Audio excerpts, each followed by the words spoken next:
Noite. Muito obrigado pela recepção carinhosa. Pedimos as orações porque amanhã a Minka e eu estamos pegando a estrada de volta para a Pensilvânia. É uma viagem longa, contamos com as orações dos irmãos. Hoje à noite, com a graça de Deus, queremos fazer a exposição do capítulo 13, final do capítulo 12 e capítulo 13 da primeira carta aos Coríntios, e em seguida, após o intervalo, o capítulo 14. E com isso concluir a nossa série de exposições nessa carta, que nós escolhemos porque a partir dela nós estamos tratando do tema que é o tema dessa conferência reformada, que são os desafios modernos para a igreja. Dos muitos desafios, nós escolhemos esse do culto, porque, conforme explicamos ontem, é no culto que desemboca as crenças da igreja, é no culto que se revela o que a igreja confessa, o que ela acredita e, enfim, a sua vida se torna pública através do culto. E, através da história, essa sempre foi uma área que chamou a atenção dos pastores, teólogos, pesquisadores, porque, como nós já vimos, tem muitos aspectos do culto que são polêmicos.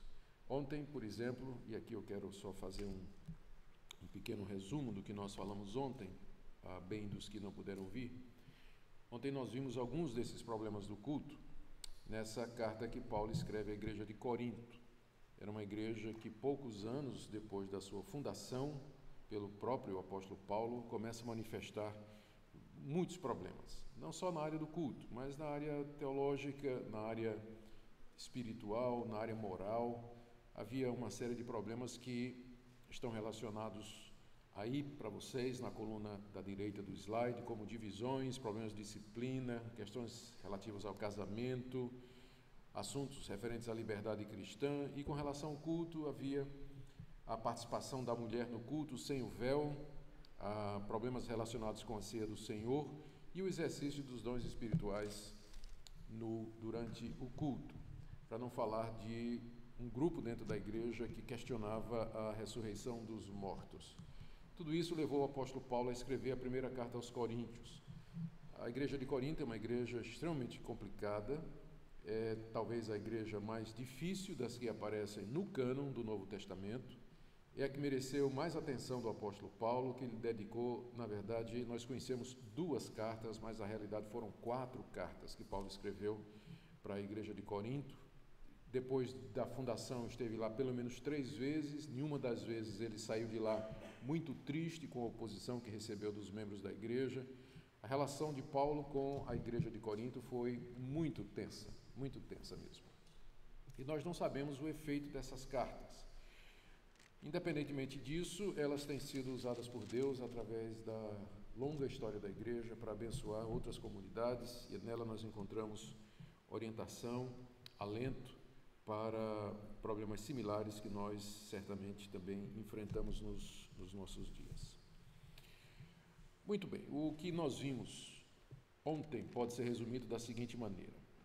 Com relação à participação das mulheres no culto sem o véu, Paulo queria preservar aquele princípio universal de que Deus, quando criou o homem e a mulher, lhes atribuiu diferentes funções.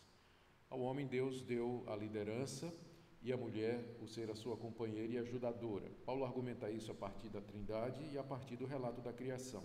Não são argumentos culturais, mas são argumentos teológicos. Por isso que os que creem na Bíblia como a palavra de Deus, eles relutam em dizer que essa questão do papel do homem e da mulher é uma questão apenas cultural.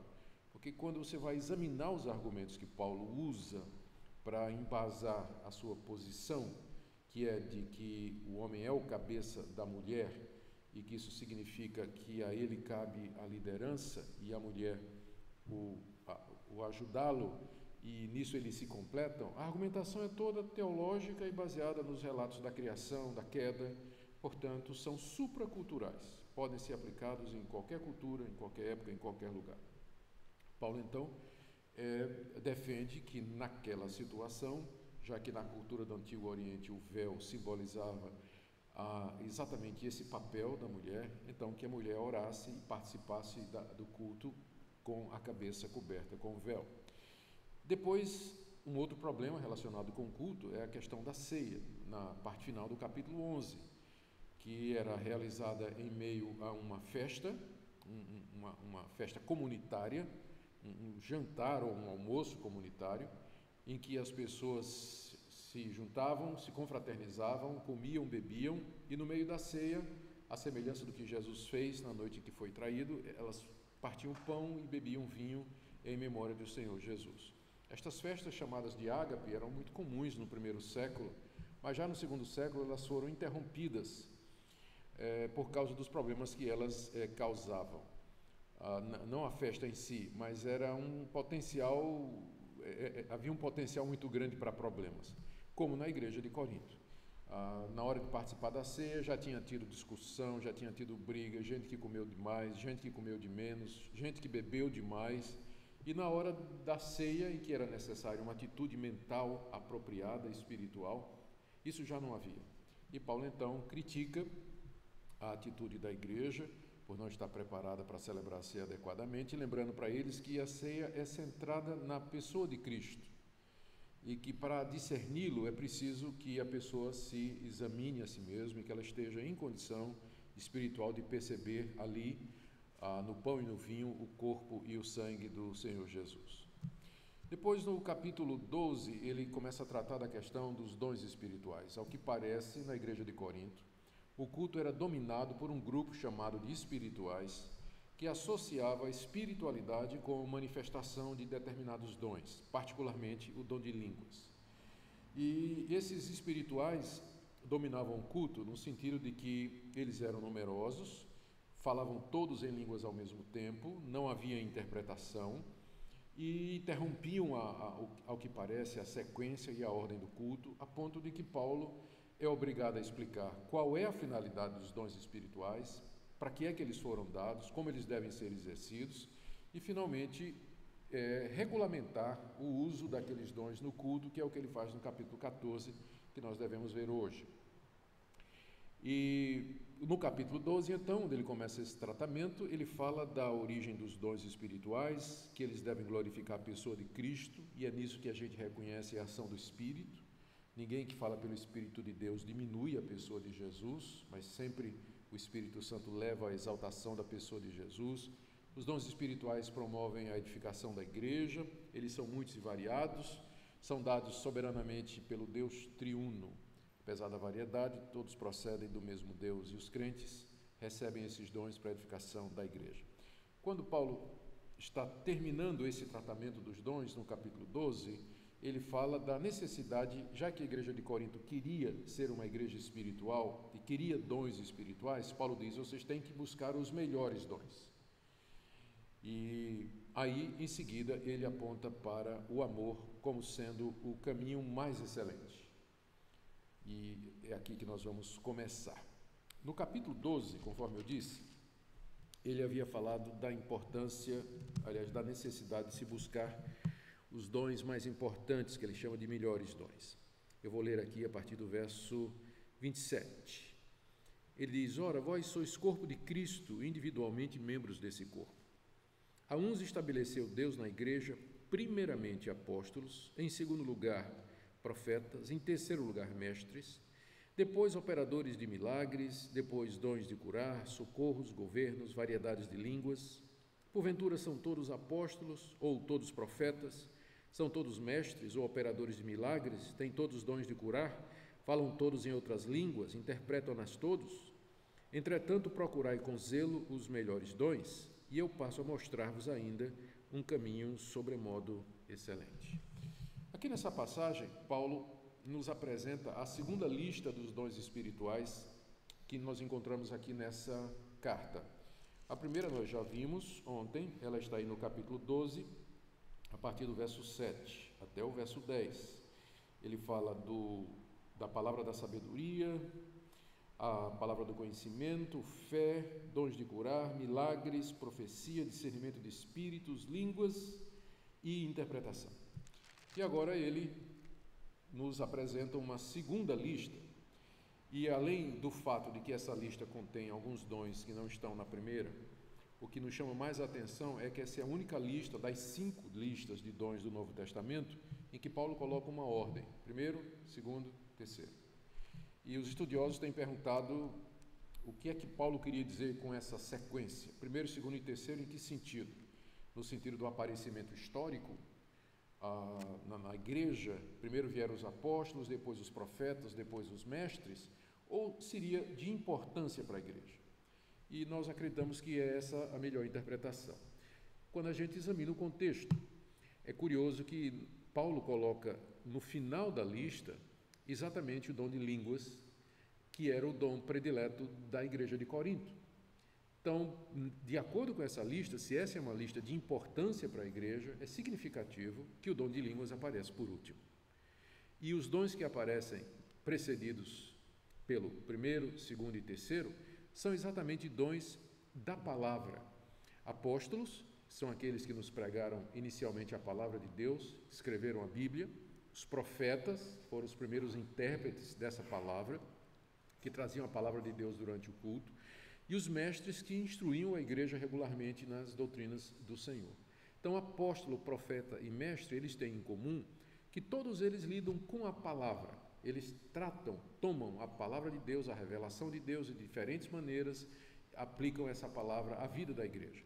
Paulo considera os dons relacionados com a palavra como sendo os primeiros em importância e não vemos nenhuma dificuldade em entender o motivo. Os outros dons não é que não sejam importantes, mas se eu puder usar aqui uma comparação, o corpo humano. Paulo faz essa comparação. Ele, quando fala da igreja e os dons, ele usa a figura do corpo humano.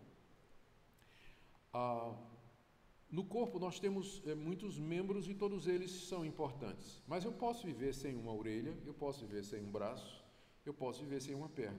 Mas eu não vivo sem um coração. Eu não vivo sem o cérebro. Então, da mesma forma, há dons que adornam a igreja e que são importantes, mas eles não são essenciais para a vida da igreja. Eles não são essenciais. Os dons da palavra eles são essenciais para a existência da igreja, porque a igreja está edificada sobre o fundamento dos apóstolos e dos profetas. Por isso que Paulo coloca essa lista de grau de importância e começa com esses dons referentes à palavra e termina de propósito com o dom de línguas, que era exatamente o dom que os espirituais, no mínimo, ou a igreja de Corinto como um todo, consideravam que era o dom mais importante e que era o dom que eles buscavam mais e que eles julgavam como sendo uma evidência de que Deus estava no meio deles. Por isso que esse dom aparece aí no fim. Então, Paulo diz que, aí ele faz a pergunta, não é, se todos eles são apóstolos, se todos são mestres, operadores de milagres, têm dons de curar. A resposta é não. Com isso, Paulo está enfatizando que Deus é quem distribui esses dons soberanamente e nem todos os membros da igreja têm os mesmos dons. E ele termina no verso 31, dizendo: entretanto, procurai com zelo os melhores dons.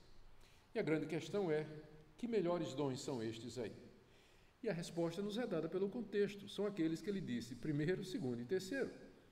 Na hora que ele diz procurem os melhores dons, os melhores são aqueles que ele já colocou na lista como sendo os dons mais importantes para a igreja, essenciais para a vida da igreja. Ou seja, se vocês querem dons, procurem os dons da palavra, aqueles relacionados com a palavra. No caso dos apóstolos, era um número fixo, limitado, eram os que lançaram o fundamento da igreja, estão no início da igreja, por isso eles aparecem como sendo os mais importantes. Os profetas eram os que transmitiam a palavra de Deus durante o culto, como nós iremos ver, e falavam da parte de Deus, a mensagem de Deus, aplicando essa mensagem para os seus dias. E os mestres eram os expositores regulares da igreja, que regularmente ensinavam o povo de Deus na vontade de Deus. E eram esses dons relacionados com a palavra que então deveriam ser buscados. Mas, diz o apóstolo Paulo, há um caminho ainda melhor. Se vocês querem ser espirituais, diz o apóstolo Paulo, procurem os melhores dons, mas há um caminho ainda mais excelente do que o caminho dos dons espirituais que eu passo a mostrar, diz o apóstolo Paulo aí na segunda metade do verso 31. E é aqui que ele entra falando a respeito do amor. Esse capítulo 13 é talvez o capítulo mais conhecido da primeira carta aos Coríntios e talvez dos capítulos mais conhecidos da Bíblia, que é o famoso capítulo a respeito do amor. E eu já ouvi muitos pastores usando esse capítulo para pregar em casamento, festa de noivado, festa de aniversário de casamento e dia dos namorados, né? Só que, embora você vá encontrar no capítulo 13 princípios que podem ser explicados ou aplicados ao relacionamento do homem e da mulher, marido e mulher, todavia Paulo não estava pensando em casamento quando ele escreveu o capítulo 13. Então ele estava pensando numa igreja que estava querendo ser espiritual, que estava buscando de maneira equivocada o caminho certo para o avivamento espiritual ou para a plenitude espiritual. Eles estavam querendo buscar aqueles dons que eles consideravam que eram uma demonstração do poder e do amor de Deus, da presença de Deus na igreja. Paulo diz que há um caminho mais excelente. E aí ele apresenta o amor, que não é um dom, mas o fruto do Espírito, como sendo o caminho mais excelente. E ele divide aqui, a gente percebe claramente uma divisão no capítulo 13, em 3 partes. Na primeira parte, Paulo fala a respeito do amor como sendo o maior do que os dons, vai aí do verso 1 até o verso 3. Depois ele fala do amor como sendo a solução para os problemas da igreja, vai ser aí do verso 4 a 7, e do 8 até o final, verso 13, ele fala do amor como permanecendo para sempre e por isso sendo superior a todas as demais virtudes. Então, vamos começar com essa primeira parte, está aí dos versos de 1 a 3, em que ele diz que o amor é maior do que os dons. A passagem é muito conhecida. Ainda que eu fale as línguas dos homens e dos anjos, se não tiver amor, serei como o bronze que soa ou como o símbolo que retine. Ainda que eu tenha o dom de profetizar e conheça todos os mistérios e toda a ciência, ainda que eu tenha tamanha fé a ponto de transportar montes, se não tiver amor, nada serei. E ainda que eu distribua todos os meus bens entre os pobres, e ainda que entregue o meu próprio corpo para ser queimado, se não tiver amor, nada disso me aproveitará. Nesses 3 versículos, Paulo está usando o que a gente chama, ele está fazendo o que a gente chama, ele está usando um argumento para mostrar a importância do amor, em que ele exagera o termo oposto. O exagero é muito comum na linguagem bíblica, não quer dizer que seja em verdade, mas é apenas uma maneira, é um artifício retórico que os escritores bíblicos eles usam de vez em quando eles querem fazer um ponto. Um exemplo que você encontra lá em Romanos, quando Paulo diz assim: ainda que os filhos de Israel fossem tão numerosos quanto os grãos da areia do mar, somente o remanescente seria salvo.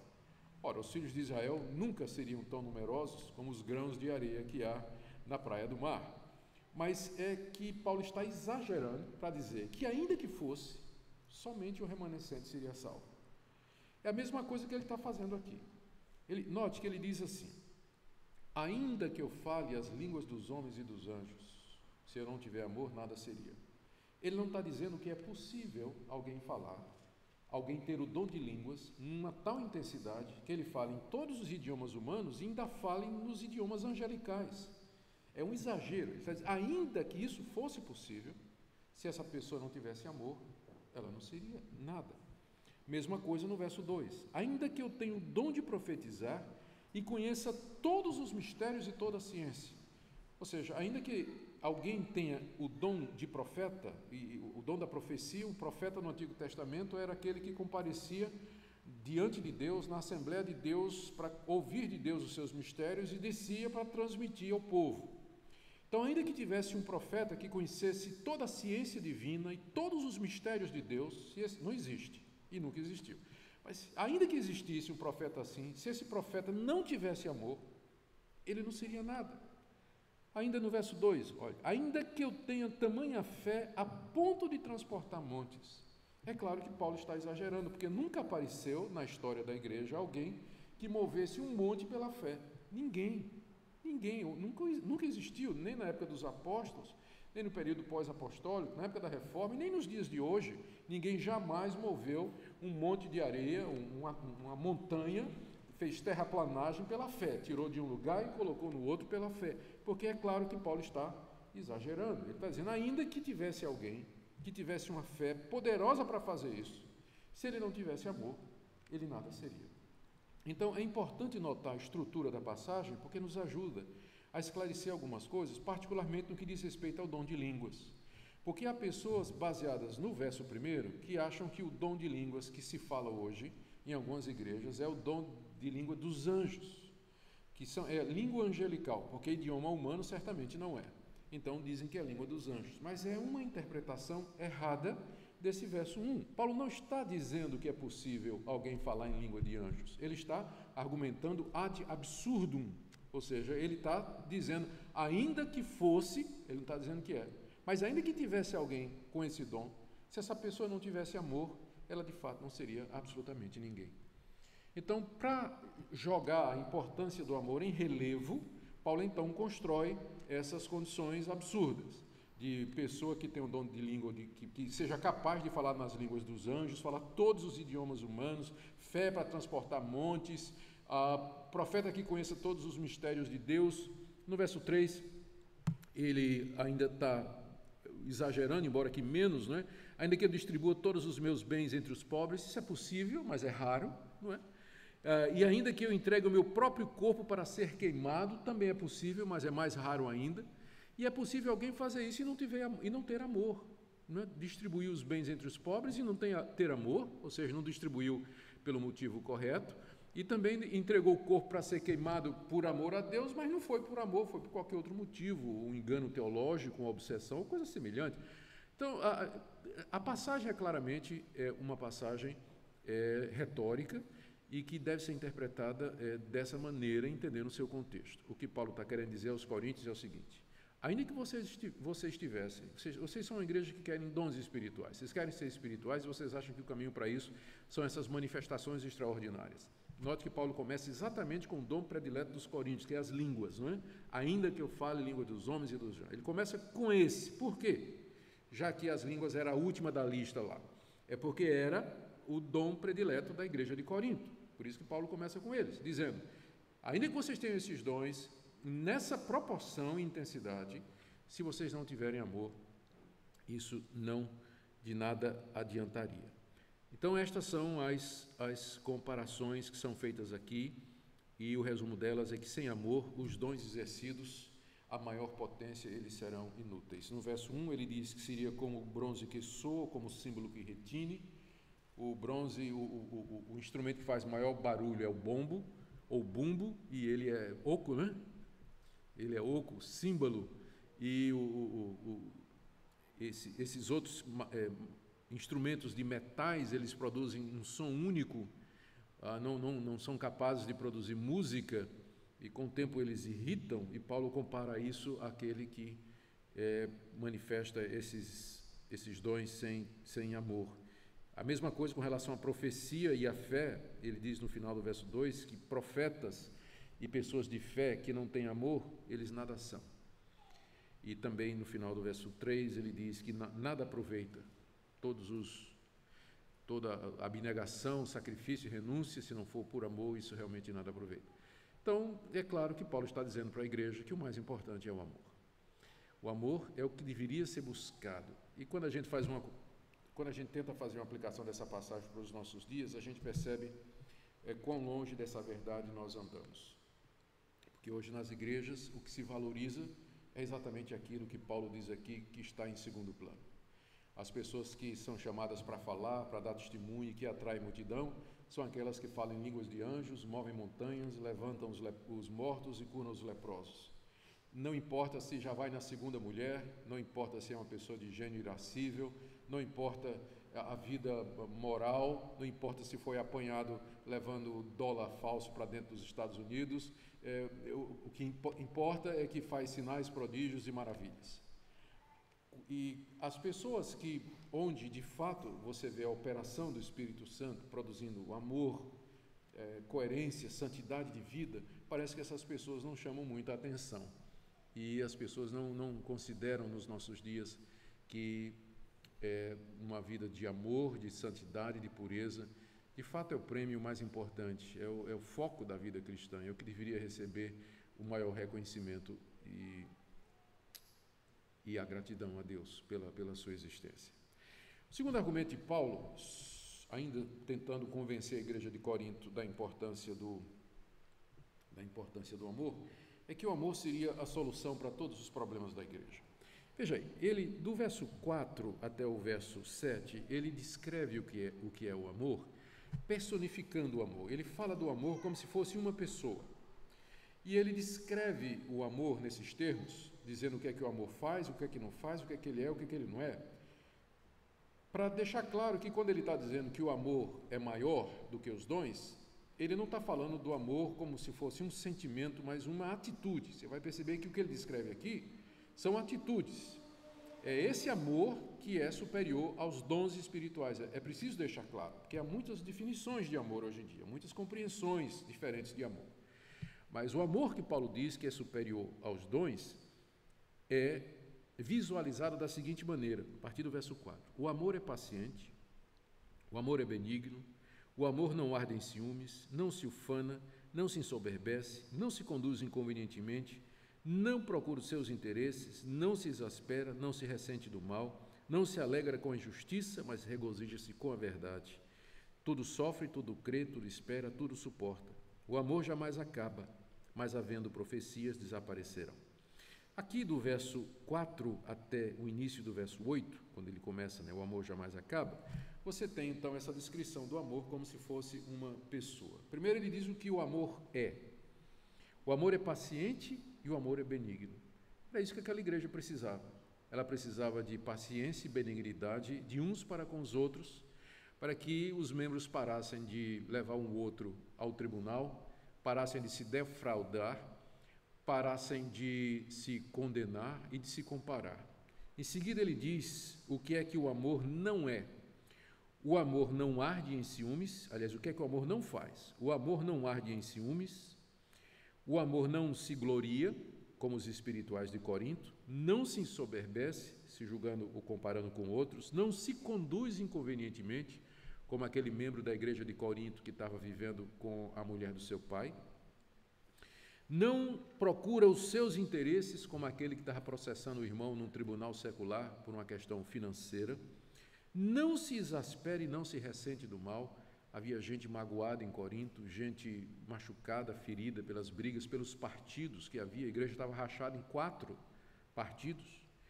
O amor não se exaspera, não se ressente do mal, e o amor não se alegra com a injustiça. O amor, ele só se alegra. E aqui vem o que ele diz, o que é que o amor faz, não é?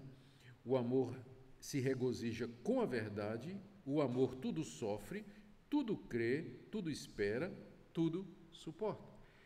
A solução para aquela igreja problemática, nós vimos os problemas dela, divisões, imoralidade, falta de disciplina, briga entre os membros, disputas teológicas, problema na ceia, a questão do trabalho das mulheres, uma heresia sobre a ressurreição, problemas de relacionamentos. A solução para aquela igreja não era a manifestação de dons espirituais, como eles queriam, mas seria o amor. Se eles queriam um batismo de alguma coisa, eles estavam precisando de um batismo de amor. É disso que eles estavam precisando, porque o amor, sendo isso aqui, era a solução para todos os problemas da igreja. Por isso que ele diz, eu passo a mostrar a vocês um caminho mais excelente, que é exatamente o caminho do amor. E ele termina do verso 8 até o verso 13, dizendo que o amor jamais acaba, ele haverá de permanecer para todo sempre. Início do verso 8, o amor jamais acaba, mas havendo profecias desaparecerão, havendo línguas cessarão, havendo ciência, que está relacionado com o dom de profecia, passará, porque em parte conhecemos e em parte profetizamos. Quando, porém, vier o que é perfeito, então o que é em parte será aniquilado. Quando eu era menino, falava como menino, sentia como menino, pensava como menino. Quando cheguei a ser homem, desisti das coisas próprias de menino. Porque agora vemos como em espelho, obscuramente, então veremos face a face. Agora conheço em parte, então conhecerei como também sou conhecido. Agora, pois, permanecem a fé, a esperança e o amor, esses três, porém o mais importante destes é o amor. O que Paulo está dizendo aqui é que, eu vou usar essa comparação, os dons são como ferramentas para a construção de um edifício, ferramentas que estão nos andaimes. Quem já observou a construção de uma casa, de um edifício, sabe que a técnica é se construir os andaimes de metal, de madeira, em torno da edificação, e a partir dos andaimes os pedreiros vão sentando o tijolo, vão colocando a tubulação, fazendo o reboco, e vão subindo a casa e os andaimes vão acompanhando. Uma vez que a casa, o edifício está pronto, os andaimes são retirados. Os dons espirituais, eles são como os andaimes, eles são como as ferramentas usadas na edificação da igreja, que é comparada na Bíblia sempre a um edifício espiritual. E uma vez que a igreja estiver completa, uma vez que o trabalho de Deus estiver completo, a igreja estiver pronta, no tempo de Deus, que nós não sabemos qual é, então os dons espirituais não serão mais necessários, porque eles fazem parte dessa realidade presente. Ou seja, na glória, nós não precisaremos dos dons espirituais, eles são uma realidade anti-glória, eles estão aqui, antes da glória. E é por isso que Paulo diz, se tem profecias, elas vão passar, se há línguas, elas vão desaparecer, mas o amor vai permanecer para sempre. Por isso, em vez de focar naquilo que é passageiro, foca naquilo que é eterno, naquilo que é importante aqui e que vai durar a eternidade afora. E ele usa duas comparações aqui, e ele diz, então, e é uma frase que é sujeita a muitas interpretações diferentes, que quando vier o que é perfeito, o que é em parte, ou seja, os dons, eles haverão de desaparecer. Então, o contraste é muito claro. A parte, o momento que nós estamos vivendo agora, é o que Paulo chama o momento de em parte, em que os dons espirituais operam, mas nos trazem um conhecimento parcial. Em parte conheço, em parte profetizo, em parte eu sei disso, em parte sei daquilo. Ele usa duas ilustrações. A primeira é a ilustração do menino, e que depois vira homem, e aí tem que parar as coisas de menino, e diz que agora nós vemos como num espelho obscuramente, que está aí no verso 12. Né? A imagem do espelho, aliás, é o contrário. O espelho está no 11 e o homem no verso 12. Hoje, Paulo diz, a gente vê as coisas como quem está olhando no espelho. Você tem que lembrar, para poder fazer sentido, que espelho naquela época era uma superfície de bronze polido, como o capô de um carro, onde você olha e você vê a sua imagem ali, mas não é perfeito. Eram assim os espelhos naquela época. Não é como o espelho moderno, onde a gente olha e vê toda a feiura nossa, com todos os detalhes. Mas a gente olhava para o espelho e via obscuramente. E Paulo, então, faz essa comparação. A época presente é uma época em que nós conhecemos em parte, vemos obscuramente, é a época da meninice da igreja, é uma época onde as coisas são parciais e são provisórias, em que Deus está construindo a igreja, edificando a igreja. E os dons espirituais pertencem a essa realidade, mas o amor, ele vai além de tudo isso. Além de ele já ser importante aqui, ele vai permanecer para todo sempre quando vier o perfeito. Quando vier a maturidade da igreja, quando o Senhor Jesus vier, quando o tempo de Deus aqui nesse mundo determinar que chegou o momento, então, do fim da história. Então, a perfeição, nós entendemos aqui, é a vinda do Senhor Jesus.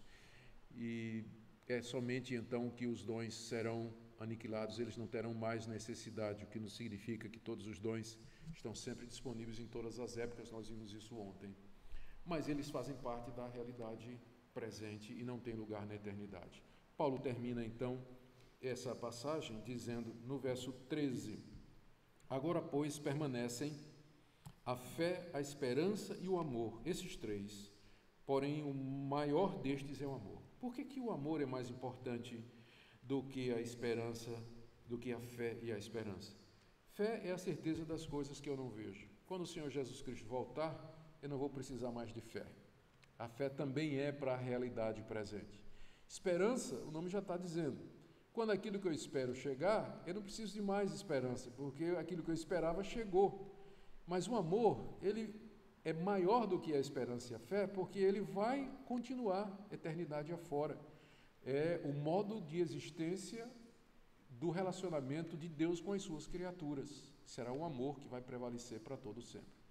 Então, fecha esse capítulo, que na verdade é um parênteses, porque no capítulo 14 Paulo vai voltar à questão dos melhores dons.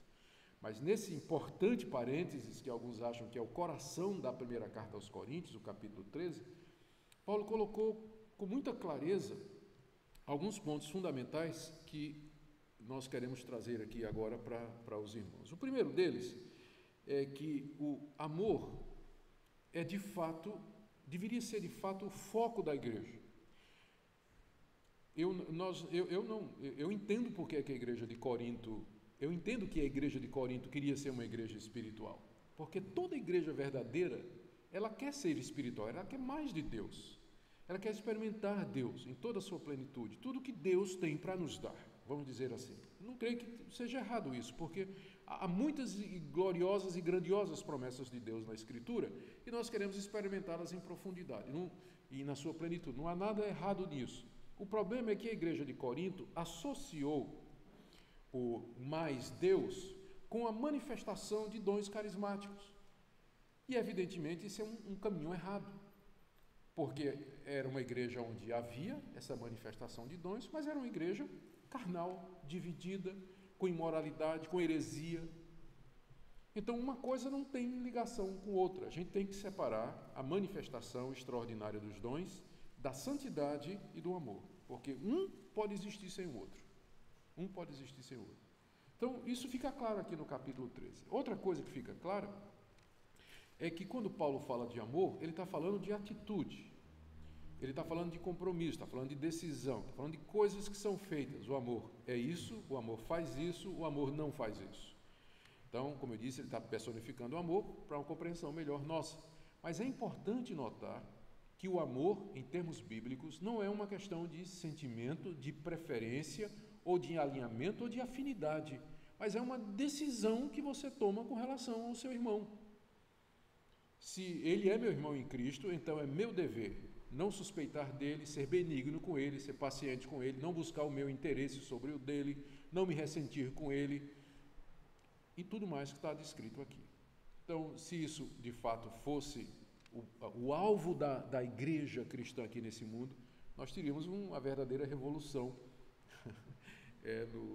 no mundo, se a igreja cristã fizesse isso, como aconteceu no século I, no início do cristianismo. E a última coisa que eu queria destacar aqui, então, é a provisoriedade dos dons espirituais. Eles são importantes, como eu disse, alguns deles são essenciais, especialmente os dons da palavra. Outros Deus pode dar ou não.